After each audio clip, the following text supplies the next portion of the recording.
And we're back on the Fowler Show. It's time for your Washington Whisperer. This segment is brought to you by The Truth, because facts matter. In response to the Justice Department's release of a redacted Foreign Intelligence Surveillance Act, FISA, warrant, President Trump ran to Twitter to complain over the weekend. The president's two-day Twitter storm fueled the raging debate over the October 2016 warrant on former Trump campaign foreign policy advisor Carter Page. Full of several misleading and false statements, the president's tweets on the Page FISA warrant added to a litany of complaints he raised over the FBI investigation into Russia meddling, which he repeatedly dismisses as a witch hunt. He's also, from a messaging perspective, the president likes to conflate Russia meddling and Trump campaign collusion, which, from somebody who's very reasonable, can I just say are two different things? It is a fact that the Russians meddled in our election. Whether or not the Trump campaign colluded, that's still being investigated. That's also a fact. But let's get to Trump's tweets, and let's fact check the hell out of them, because the truth matters here. And this is not a Republican or Democratic thing. This is an American thing. This is the truth. And the truth heals. So let's start on June 22nd. At 6:49 a.m. Eastern, the president tweeted the following: "Looking more and more like the Trump campaign for president was illegally being spied upon, surveillance, for the political gain of crooked Hillary Clinton and the DNC. Ask her how that worked out. She did better with crazy Bernie. Republicans must get tough now. An illegal scam." That's what he tweeted, and here are the facts. The FBI and South Carolina Republican Representative Trey Gowdy has already debunked the claims that the FBI there was FBI spies inside the campaign, saying that the FBI's confidential sources were not planted inside the Trump campaign. Gowdy, who in his role as House Oversight Committee chair was briefed on the FBI's use of confidential sources to speak to members of the Trump team, said in May the Bureau did exactly what it should have with the confidential sources based on the information it had received. The FISA warrant application taken out on Page allowed the FBI to conduct surveillance on Page, but by the time the warrant was filed in October 2016, Page had already left the campaign, making it unlikely that the FBI was using the FISA application on Page to get into the Trump campaign. Here is the second tweet.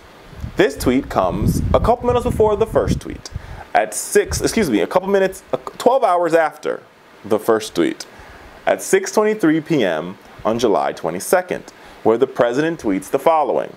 So, President Obama knew about Russia before the election. Why didn't he do something about it? Why didn't he tell our campaign? Because it's all a big hoax. That's why he thought crooked Hillary was going to win.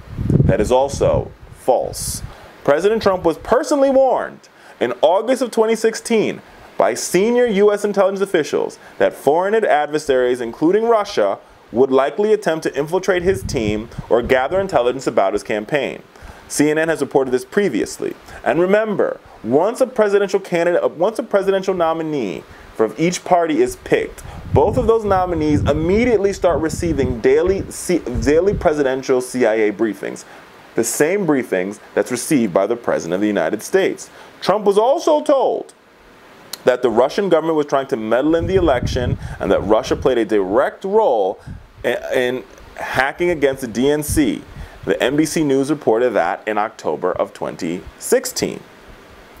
The third tweet, 6:30 a.m. on July 23rd. So this is during executive time. He says, "So now we find out that it is indeed unveiled that the fake dirty dossier that was paid for by crooked Hillary Clinton and the DNC was knowingly and falsely submitted to FISA, which was responsible for starting the totally conflicted and discredited Mueller witch hunt.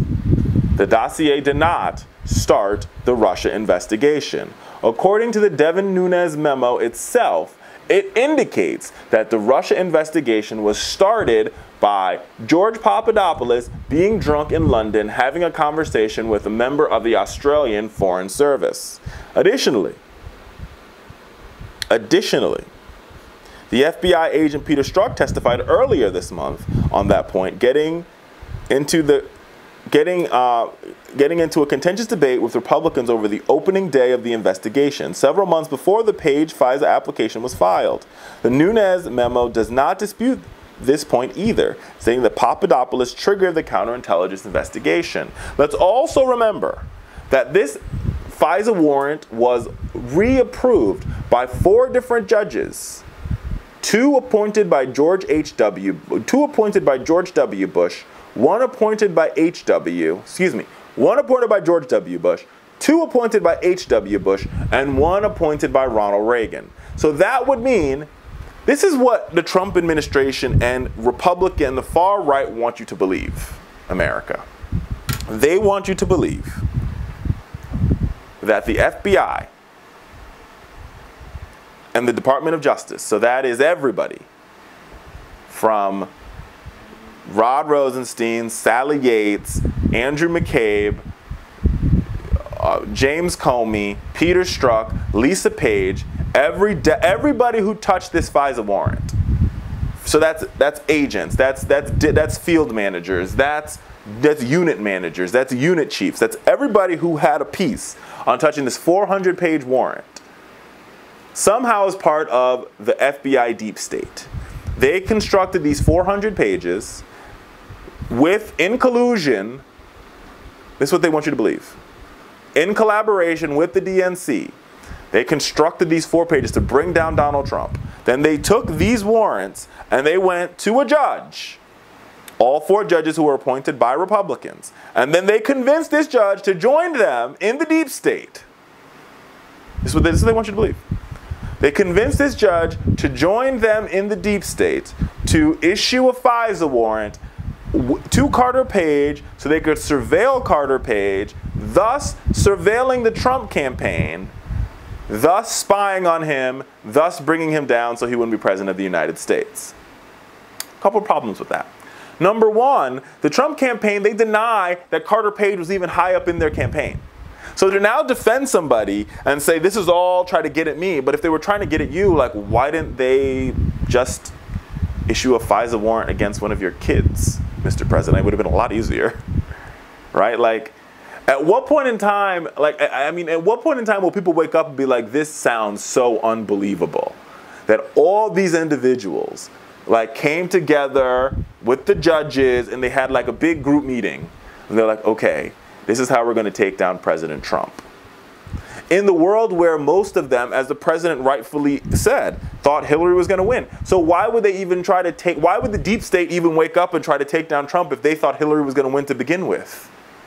This makes no sense, America. This whole deep state conspiracy is completely and totally and utterly nonsensical. And it doesn't match up to the facts. It doesn't match up to the fact that Don Jr. had a meeting with a member of the Russian crown lawyer in Trump Tower. It doesn't match with the fact there's emails from the Russians to John Jr. saying they have dirt on his father. None of these things match up.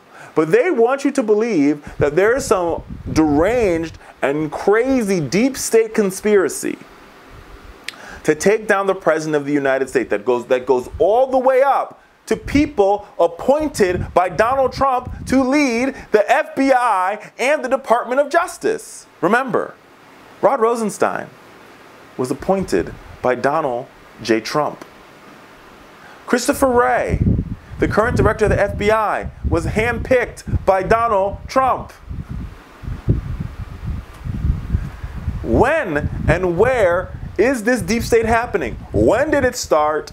Who started it? Who's in charge of it? And where are they meeting? Because I want to go to a meeting so I can see it for myself.